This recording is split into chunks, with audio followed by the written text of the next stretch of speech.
베드로전서 1장 14절에서 16절까지의 말씀 교독하시고 마지막 절은 합독하시겠습니다. 너희가 순종하는 자식처럼 전에 알지 못할 때에 따르던 너희 사욕을 본받지 말고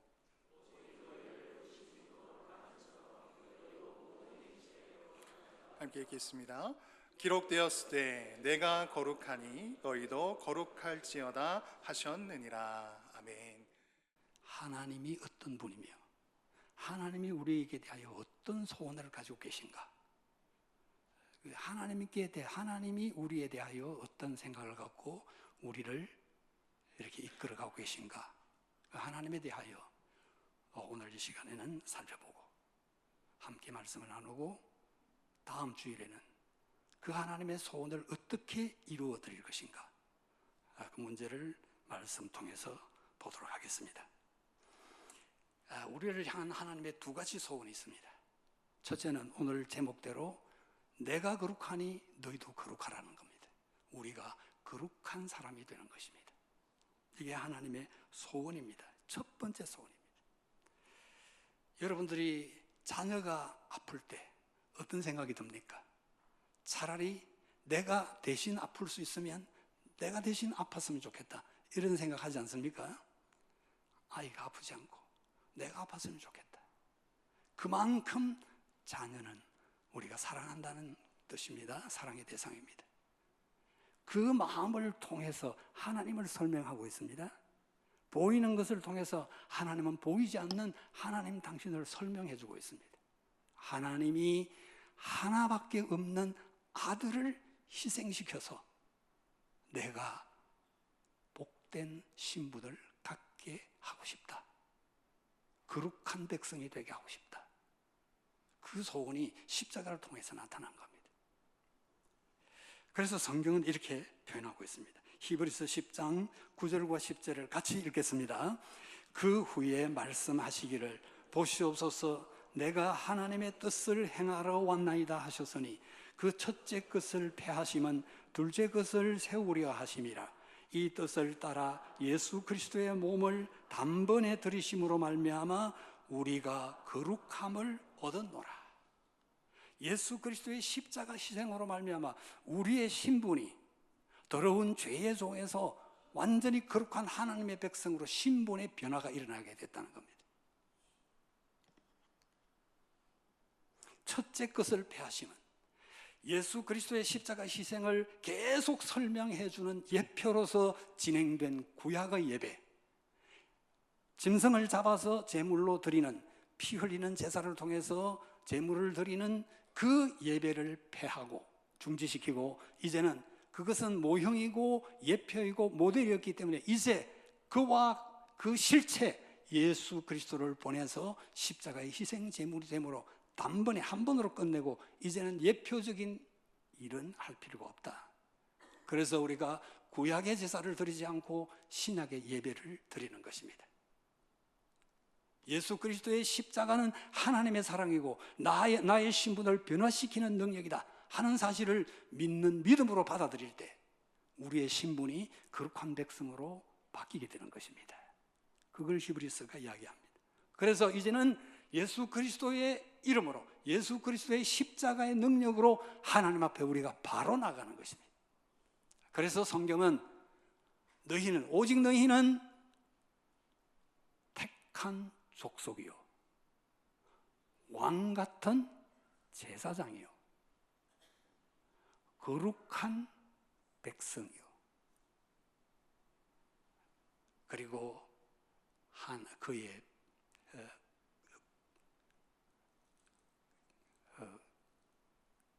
그의 백성이 되었다. 거룩한 족속이요 민족이고 하나님의 백성이 되었다. 왕 같은 제사장으로 우리를 선택해서 불렀다는 겁니다. 하나님은 우리를 얼마나 소중히 여기는지 모릅니다. 자기 아들을 포기하고 나를 선택할 만큼 하나님은 우리를 사랑하셨고, 이제 그 아들의 희생을 통해서 우리는 하나님께 직접 나아가는 거룩한 백성이 되었다는 것입니다. 하나님은 거룩을 얼마나 중요하게 생각하는지 모릅니다. 창세기 4장에 보면 가인과 아벨의 예배가 나옵니다. 그 가인과 아벨의 예배 중에서 하나님은 아벨과 그 제물을 받으시고 가인과 그 제물은 받지 않았다, 이렇게 나오고 있어요. 같이 한번 읽어보겠습니다. 시작. 세월이 지난 후에 가인은 땅의 소산으로 제물을 삼아 여호와께 드렸고 아벨은 자기도 양의 첫 새끼와 그 기름으로 드렸더니 여호와께서 아벨과 그의 제물은 받으셨으나 가인과 그의 제물은 받지 아니하신지라 가인이 몹시 분하여 안색이 변하니. 제가 이 구절에 대하여 왜 하나님이 가인의 예배는 안 받고 아벨의 예배만 받았을까? 목사님들이 설명할 때 피 흘림 없이는 제사함이 없다. 아벨은 피 흘리는 제사 드렸고 가인은 피 없는 제사를 했기 때문에 아벨만 받았다. 그 마음에 시원하게 답이 안 되었어요. 또 가만히 보면 이게 아벨은 진심으로 예배를 드렸고 가인은 좀 중심을 들이지 않은 것 같다. 그것도 이 성경을 보면 확실하지 않습니다. 그런데 제가 성경을 읽으면서 깨닫게 됐습니다. 하나님이 거룩을 매우 중요하게 생각한다고 그러지 않습니까? 거룩이 뭡니까? 거룩은 구별하다. 구별하다는 거예요. 여러분이 성도지 않습니까? 성도. 거룩할 성자, 무리도자. 거룩한 무리다. 구별됐다는 거예요. 세상과 무다에 살아가는 자로부터 우리를 뽑아가지고 구별시켰다는 거예요. 이 구별. 이 가인과 아벨의 제사를 보니까 본문 잘 보십시오.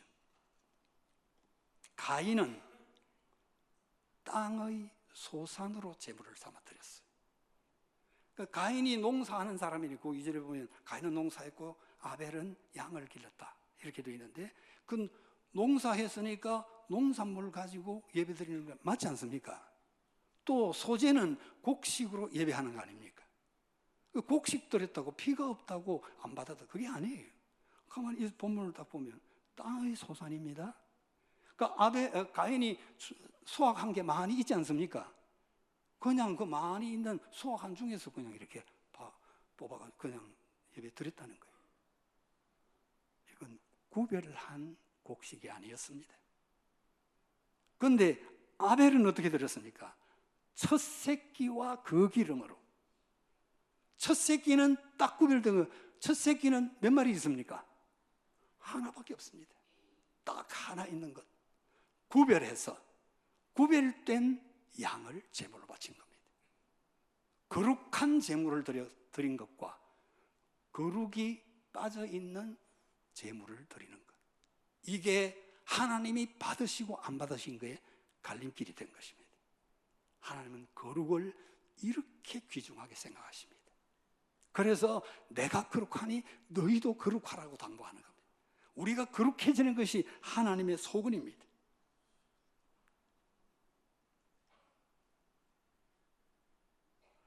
하나님이 모세 40년 동안 궁중에 살았고 다시 도망가서 미디안 광야에서 40년, 80년 지나지 않습니까? 그리고 나서 하나님이 모세를 처음으로 만나주세요. 처음 만날 때 하나님이 무엇을 지적해서 모세에게 가르치느냐? 제일 첫 번째로 하나님이 모세에게 가르친 것. 출애굽기 3장 5절을 같이 읽어보겠습니다. 하나님이 이르시되 이리로 가까이 오지 말라. 네가 선 곳은 거룩한 땅이니 네 발에서 신을 벗어라. 네가 선 땅은 거룩한 땅이다. 신을 벗어라. 온갖 더러운 것들을 밟고 다녔던 그 벗어버리고 깨끗한 발로 서라. 맨발로 서라. 거룩부터 가르쳤어요. 여러분들이 예배당에 나올 때 성전 문을 들어오면서 이곳은 거룩한 장소다.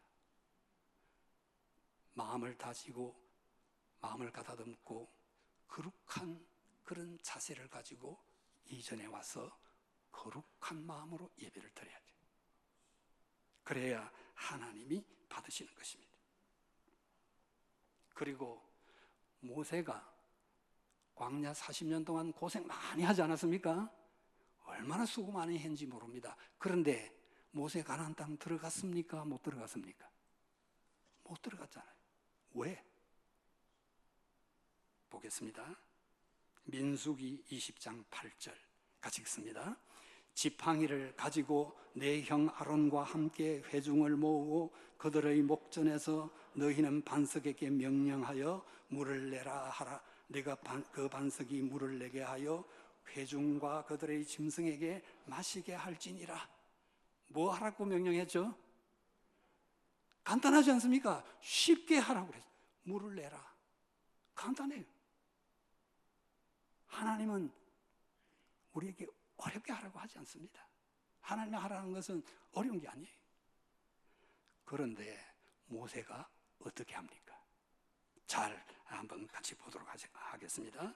민수기 20장 10절, 11절 같이 읽어보겠습니다. 모세와 아론이 회중을 그 반석 앞에 모으고 모세가 그들에게 이르되 반역한 너희여 들으라. 우리가 너희를 위하여 이 반석에서 물을 내랴. 모세가 그의 손을 들어 그의 지팡이로 반석을 2번 치니 물이 많이 솟아나오므로 회중과 그들의 짐승이 마시니라. 하나님은 어떻게 하라고 그랬죠? 물을 내라 이렇게 명령하라고 했는데 막 그 감정이 북받쳐 화가 나 반석을 2번 내리쳤습니다. 시킨 대로 안 했잖아요.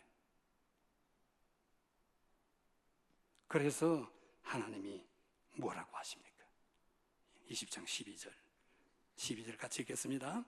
여호와께서 모세와 아론에게 이르시되 너희가 나를 믿지 아니하고 이스라엘 자손의 목전에서 내 거룩함을 나타내지 아니한 고로 너희는 이 회중을 내가 그들에게 준 땅으로 인도하여 드리지 못하리라 하시니라. 제목이 뭡니까?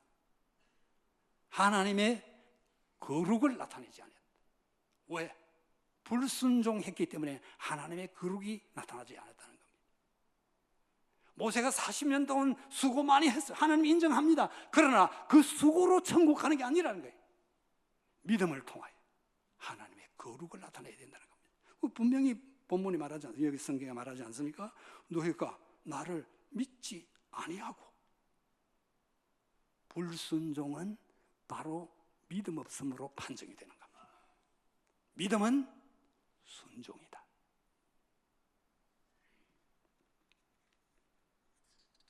하나님이 거룩을 얼마나 중요하게 생각하시는가 충분히 알 수 있지 않습니까? 그래서 하나님께서 우리에게 내가 거룩하니 너희도 거룩하라. 어떻게 거룩할 것인가? 그건 다음 주일날 하겠습니다. 하나님의 소원 첫 번째가 뭐라고요? 우리가 거룩해지는 것이다. 계속적으로 거룩해져 가야 합니다. 두 번째 소원은 우리가 행복하게 사는 것입니다. 하나님의 소원, 거룩하게 되는 것에 이어서 행복하게 되는 것. 우리가 행복해지는 것입니다. 신명기 10장 13절 같이 읽어보겠습니다. 내가 오늘 네 행복을 위하여 내게 명하는 여호와의 명령과 규례를 지킬 것이 아니냐. 누구의 행복을 위하여? 우리의, 저와 여러분의 행복을 위하여. 어떻게 하라? 하나님의 명령과 규례를 지켜라. 그래야 행복해진다. 하나님보다 지혜로운 사람은 없습니다. 하나님의 지혜의 말씀으로 우리에게 주시는 말씀이 명령과 규례를 지켜라. 그래야 행복해진다. 그런데 제가 유튜브에 어느 목사님 설교하는 것을 클릭을 해서 들어봤어요. 듣는데 그 사람들이 그거 많이 듣는다 하더라고. 그런데 하나님 얘기가 율법은 유태인에게 준 것이다. 그러므로 이방인인 우리는 지킬 필요가 없다. 이렇게 말해요. 엄청난 얘기하는 거예요. 여러분, 함부로 이렇게 잘하는 설교라고 들으면 안 됩니다. 조심해야 돼요.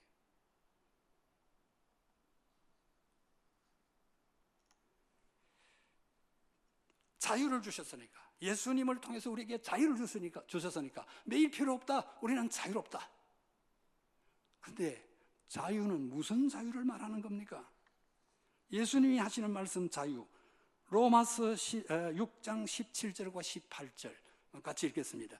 하나님께 감사하리로다. 너희가 본래 죄의 종이던 너희에게 전하여 준 바 교훈의 본을 마음으로 순종하여 죄로부터 해방되어 의에게 종이 되었느니라.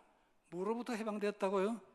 죄로부터 해방되어서 자유인이 되었다. 그 다음에 중요하지 않습니까? 뭐가 되어야 된다고 말합니까?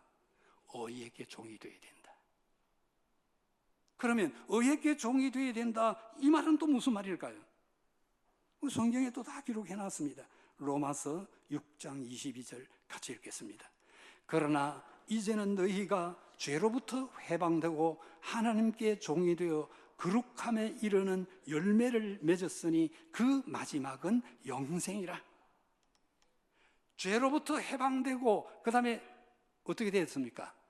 하나님께 종이 되어야 된다는 거예요. 의의 종이 된다, 이 말은 하나님께 종이 된다는 거예요.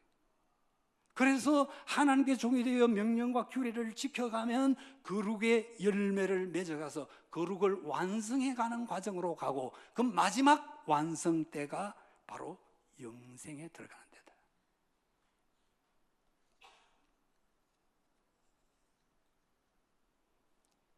우리는 예수 그리스도로 말미암아 자유를 얻었으니까 매일 필요 없다, 어디든지 갈 수 있고 무엇이나 먹을 수 있고 아무거나 입어도 된다. 절대 그렇지 않습니다.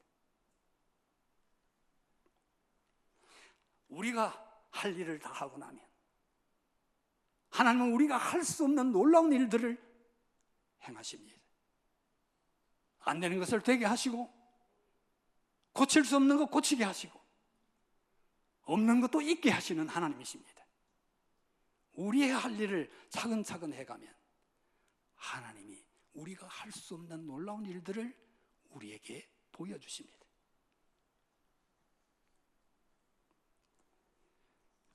그리고 예수님께서 분명하게 또 가르쳐 주세요. 계명, 율법, 우리는 자유를 얻었으니 지킬 필요가 없다. 근데 예수님이 그렇게 말씀하지 않아요. 예수님이 뭐라고 말씀하십니까? 마태복음 5장 17절 같이 읽습니다. 내가 율법이나 선지자를 폐하러 온 줄로 생각하지 말라. 폐하러 온 것이 아니요 완전하게 하려 함이라. 완전하게 하기 위해서 왔다. 그리고 이것으로 끝나지 않습니다. 완전하게 한다는 것이 무슨 뜻이냐 설명하세요. 마태복음 5장 21절과 22절 같이 읽어보겠습니다.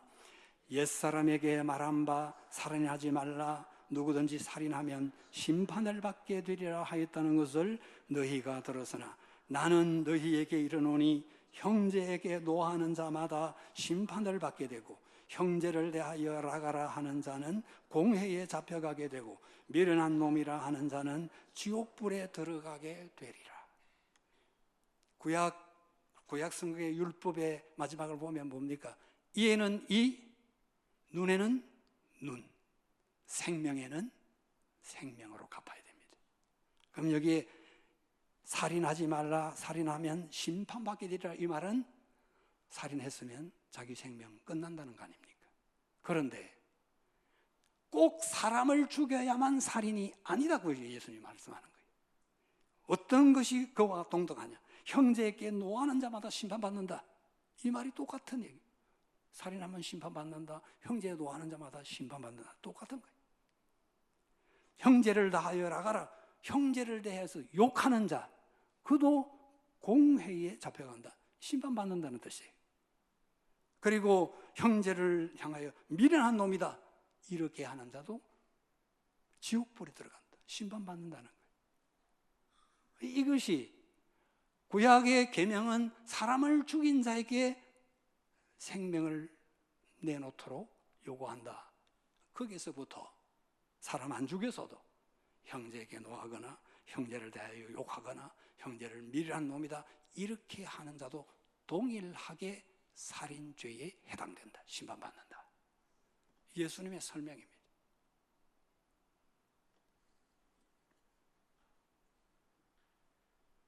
그리고 또 설명을 거기서 그치지 않아요. 마태복음 5장 27절과 28절을 같이 읽어보겠습니다.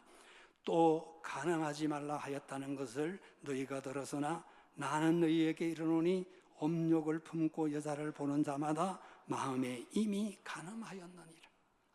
아무 행동도 안 했습니다. 그러나 마음에 그 안 좋은 생각을 가졌으면 이미 간음했다. 훨씬 주님은 더 순수함을 요구합니다. 꼭 행동해야만 죄인이 아니라는 거예요. 성경이 어렵습니까? 하나도 안 어렵잖아요.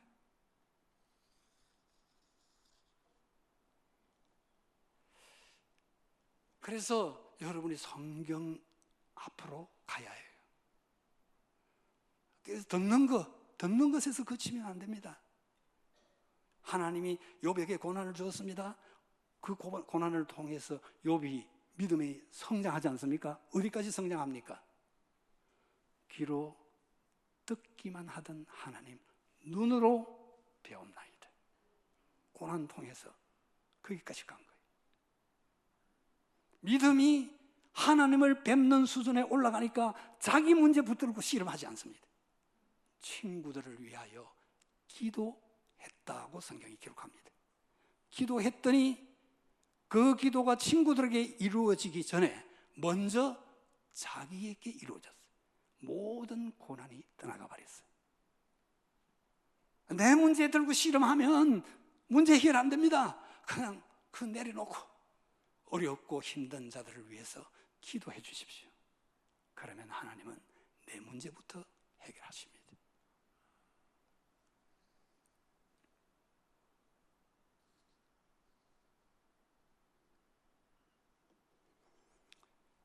성경은 매우 쉽게 이야기하고 있습니다.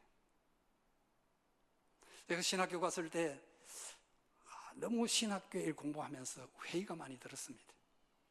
그런데 부산에서 신학교를 다니다가 서울로 전학을 가버리려고 한다. 하나님이 책망하셨어요. 너가 이게 눈에 보이는 그 마음에 안 든다고 피해서 도망가면 앞으로 목회 길에는 얼마나 어려운 일이 많을 텐데 어떻게 감당하려고 그러느냐. 그래서 하나님 잘못했습니다. 그럼 내가 졸업하겠습니다. 그래서 주저앉아서 3년 졸업을 했어요. 그런데 그때 공부하는 중에 어떤 제 학생이 교수에게 요구했어요. 교수님, 우리에게 이런 학문 말고 성경을 보는 눈을 좀 갖게 하도록 그런 공부를 좀 하게 해주세요. 이렇게 이야기했어요. 근데 교수님이 느닷없이 하는 말씀이 여기는 성경학교가 아니야. 이렇게 얘기하더라고요. 제가 너무나 놀랐습니다. 성경을 바로 볼 수 있어야 되지 않습니까? 성경 어렵지 않아요. 여러분들이 지금 오늘 성경을 봤지만 어렵습니까? 어렵지 않잖아요. 그러니까 여러분들이 성경을 읽으면 다 알 수 있게 돼 있어요. 신학교 가서 제가 가장 실망했던 것은 무슨 론 너무 말을 많이 해요. 그래서 저는 론 교회론, 신론 이런 론을 싫어합니다. 그냥 쉽게 이야기하는 좋아해요. 하나님은 우리의 연약함을 아세요. 그래서 아무것도 배우지 못한 사람도 읽어보면 다 알 수 있도록 적어놨습니다. 저는 론 이런 거 싫어하기 때문에 하나님 말씀도 그냥 쉽게 전에 제가 초등학교 아이들 1학년부터 6학년까지 다 가르쳐 봤지 않습니까? 그래서 고등학생들도 그런 식으로 가르쳤어요. 가르쳤더니 다른 반과 시험 치면 다른 반과 점수가 한 20점 차이가 나요. 평균 점수. 하나님은 아주 쉽게 말씀하고 계시기 때문에 그냥 여러분이 직접 읽으면 돼요. 모르는 거 있으면 그냥 넘어가요. 계속 읽고 또다시 읽으면 나중에 그 말씀이 하나하나 깨달아져요. 그런데 지도자들이, 영적 지도자들이 너무 해석을 많이 하는 겁니다.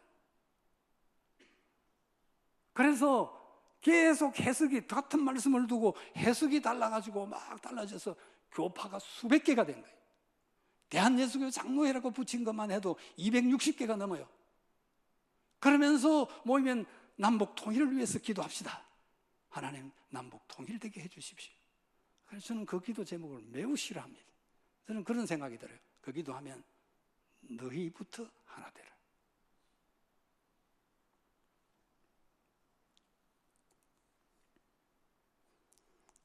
하나님, 주님이 다시 말씀합니다. 마태복음 5장 18절 19절 같이 읽겠습니다. 진실로 너희에게 이르노니 천지가 없어지기 전에는 율법의 1.1획도 결코 없어지지 아니하고 다 이루리라. 그러므로 누구든지 이 계명 중의 지극히 작은 것 하나라도 버리고 또 그같이 사람을 가르치는 자는 천국에서 지극히 작다 일컬음을 받을 것이요 누구든지 이를 행하며 가르치는 자는 천국에서 크다 일컬음을 받으리라. 천지가 없어지기 전에는 다 이 말씀 다 이루어야 될 것이다. 그러면서 이 계명 중의 지극히 작은 것 하나라도 버리고 안 지켜도 된다 하면서 그렇게 가르치는 자는 천국에서 제일 작은 자가 될 것이다. 작은 것 하나도 버리지 않고 행하면서 가르치는 자는 크다 일컬음을 받을 것이다. 하나님 말씀대로 귀 기울여 들으시길 바랍니다. 여러분, 구약 성경 보면 앞에 창세기, 출애굽기, 레위기, 민수기, 신명기 5개는 율법이지 않습니까? 율법. 그 다음에 그 이후 요수아부터 말라기까지 오고는 선지자의 글이지 않습니까? 그래서 율법과 선지자 이렇게 말하면 구약 성경 전체를 말하는 겁니다. 율법의 1.1획도 없어지지 않고 다 이루게 할 것이다. 그러면서 예수님께서 또 중요한 말씀을 하세요. 제사장, 대제사장이 예수님 재판하지 않습니까? 재판하고 빌라도에게 또 넘기지 않습니까? 그래도 예수님이 화 있을진저 대제사장이 이렇게 하지 않았어요. 화 있을진저 다음에 나온 무리는 어떤 사람들이 나옵니까? 화 있을진저 서기관과 바리새인들이요. 이렇게 나와요. 예수님이 이렇게 노골적으로 심판한 대상은 서기관과 바리새인들밖에 없습니다. 그런데 우리에게 무엇을 말씀하고 계시는가? 마태복음 5장 20절을 같이 읽어보겠습니다. 내가 너희에게 이르노니 너희 의가 서기관과 바리새인보다 더 낫지 못하면 결코 천국에 들어가지 못하리라. 바리새인과 서기관 바리새인들은 주일날에 안식일에 몇 미터까지 갈 수 있는가 재가지고 그 이상 안 가고 이렇게 했어요.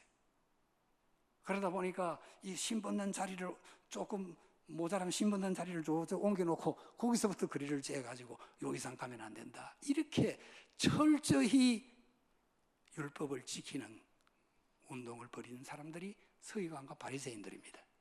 그러면서 속으로는 다른 행동을, 속으로는 딴 생각 가졌어요. 그래서 예수님께서 이 서기관과 바리새인들의 교훈은 받되 그 행위는 본받지 말라 이렇게 말씀하셨어요. 그러면서 지금 예수님이 하시는 말씀이 너희 의가 서기관과 바리새인보다 낫지 못하면 천국 못 간다 이렇게 말씀해요.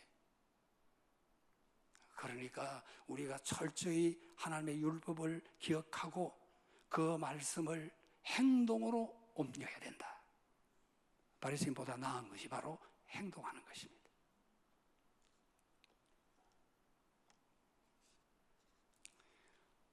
율법을 지키라는 게 절대 율법주의가 아닙니다. 율법 지켜서 구원한다는 게 아니에요.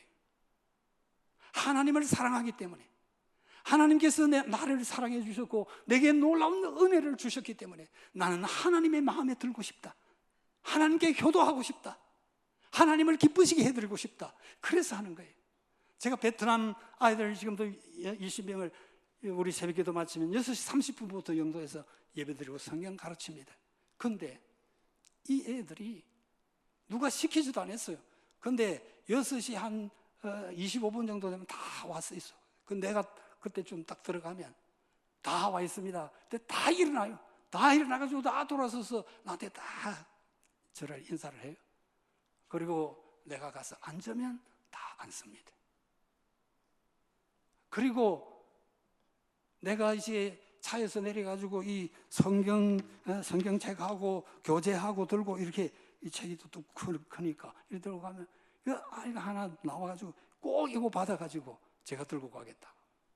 가서 다 올려놓습니다. 왜 그럴까요? 목사님을 사랑하고 존경하니까 해드리고 싶다는 거예요. 하지 마라 했는데도 계속 하겠다는 거예요. 하나님을 사랑하고 하나님의 사랑에 감동받은 사람은 하나님이 명령하는 명령과 규례를 지키고 싶은 겁니다. 그래서 하나님 말씀대로 순종하는 거죠. 율법이기 때문에 하는 게 아니라. 그래서 예수님은 너희 의가 서기관과 바리새인보다 낫지 못하면 천국 못 간다 이렇게 말씀하시는 겁니다. 그 행위가 하나님을 얼마나 사랑하는가 재보는 잣대가 된다는 겁니다. 우리의 모든 성도들이 하나님을 진심으로 사랑하게 되기를 축복합니다. 그래서 하나님 기쁘시게 해드리고 싶고 하나님께 효도하고 싶고 그래서 말씀을 읽고 그대로 살아보려고 몸부림치는, 최선을 다하는, 우리는 너무 하나님 하실 일을 자꾸 하라고 하나님께 명령하는 거예요. 이렇게 응답해 주시고 이렇게 되게 해 주시고 이렇게 하십시오 자꾸 요구하는 거예요. 우리 할 일만 하고 나면 하나님은 너무너무 기뻐하셔서 하늘의 보고를 열어버립니다. 우리의 예배를 하나님께 온전하게 드리면, 내 심령 다 쏟아서 하나님 앞에 드리고 나면 하나님께서 내가 가는 곳마다 하나님의 복을 쏟아부어 주시는 겁니다. 제가 베트남 아이들 많이 데려다 놨는데 보니까 이거 아무 관리하는 사람이 없어. 이래가지고 어떻게 훈련되나 걱정을 했어요. 근데 하나님께서 너가 하라. 하나님 그렇게 말씀하셨어요. 그래서 예, 하겠습니다. 알겠습니다. 근데 하나님, 몸으로 헌신할 수는 있습니다. 근데 난 돈 없습니다. 하나님 알아서 하세요. 그리고 지금 한 6년, 7년째 지금 하고 있는데 돈 없어서 못한 일이 하나도 없습니다. 하나님께서 누구를 통하시든지 다 공급해 주셨습니다. 모자란 적도 없습니다. 남아 돌아간 일도 없습니다. 하나님은 우리의 할 일을 하는 자에게 하나님 부족함 없다고 고백하도록 만들어 주시는 줄 믿으시기 바랍니다. 앞날 아무도 염려하지 마시길 바랍니다. 자녀들도 걱정하지 마시길 바랍니다. 내가 하나님 앞에 할 일을 다 하고 나면 하나님이 우리 자녀들을 기르십니다. 요셉이, 모세가 부모 뒷바라지 해주어서 위대한 지도자 됐습니까? 청소년 때 요셉은 애국으로 팔려갔고 모세는 젖되자마자 엄마 품을 떠나서 타인의 손에서 자라게 된, 하나님이 함께 하시니까. 창세기 39장부터 요셉이 어떤 길을 걷는가 딱 기록해 놨습니다. 하나님께서 요셉과 함께 하심으로 요셉이 형통한 자가 되어 가는 곳마다 형통케 해주는 겁니다. 하나님이 하시면 됩니다. 내가 해주려고 하지 말고 하나님이 하시게 만드세요. 우리 아이들이 12살, 13살, 14살 청소년 이제 시기, 가장 중요한 시기에 교회를 개척해가지고 아이들 떼놓고 우리 사람하고 나는 저 침례교회 앞에 그 3층에 계단 있는 한쪽에 칸을 베니 하판으로 막고 거기서 자면서 교회를 섬긴 아이들을 완전히 버려놨죠. 그러나 하나님께서 아이들을 돌보셨습니다. 하나님이 하시면 됩니다. 우리가 거룩한 백성으로 하나님이 구별을 했습니다. 그러면 어떻게 이 거룩을 계속 키워갈 것인가? 다음 주일날 말씀을 나누겠습니다. 기도하겠습니다.